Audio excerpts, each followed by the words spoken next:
समामू में ऐपन लख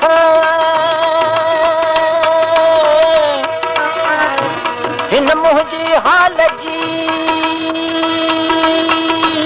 तोखे सभु परख कारण रब लख वो समा मता मांगर मटिए वो हो दादा तुंहिंजा तख्त तमाची सुलेमान सिकंदरी तुंहिंजा तख्त तमाची सुलेमान सिकंदरी मच्छी खाए मोहारी आया ज़ात गंदजी तुंहिंजा तख्त तमाची सुलेमान सिकंदरी तुंहिंजा तख्त तमाची सुलेमान सिकंदरी मच्छी खाए मोहारी आया ज़ात गंदजी तुंहिंजा तख्त तमाची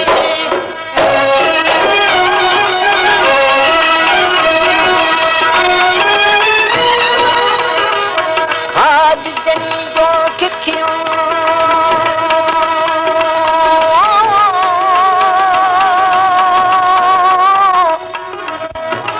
माल जनी जा मड समय से सेण क्या बिन हीरा जनी हड परती जाम डड सांगन जी सैयद चले लाला हो वो जिनो कुल कींजर जागीर जिन खे जिनो कुल कींजर जागीर जिन खे मुंहिंजा माइट मारा ये कुर्बदार कलंदरी तुंहिंजा तख्त तमाची सुलेमान सिकंदरी तुंहिंजा तख्त तमाची सुलेमान सिकंदरी मच्छी खाए मोहारी वो आया ज़ात गंदजी तुंहिंजा तख्त तमाची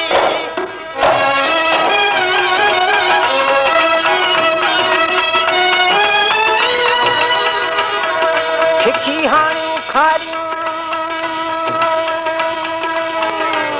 छिछी हाणा छॾ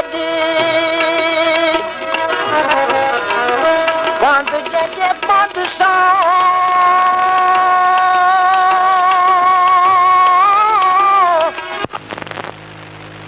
लॻे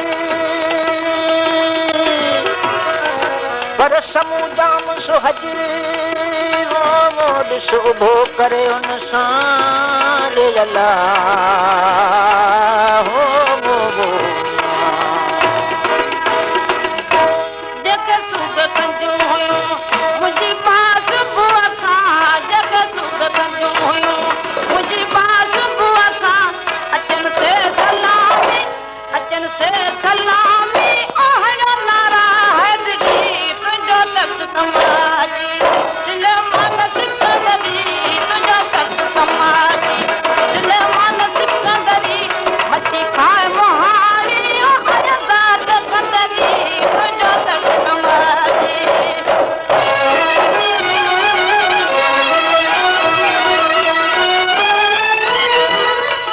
यारियूं खारियूं छज छपियूं जंहिंजी मोहबत मच्छी सां रहन विहन सिर बांधिए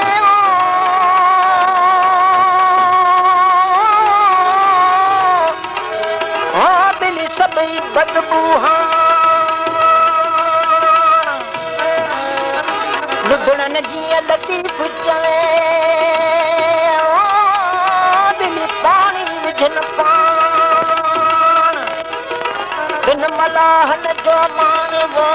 बिली समेरी केर सहेरी अला हो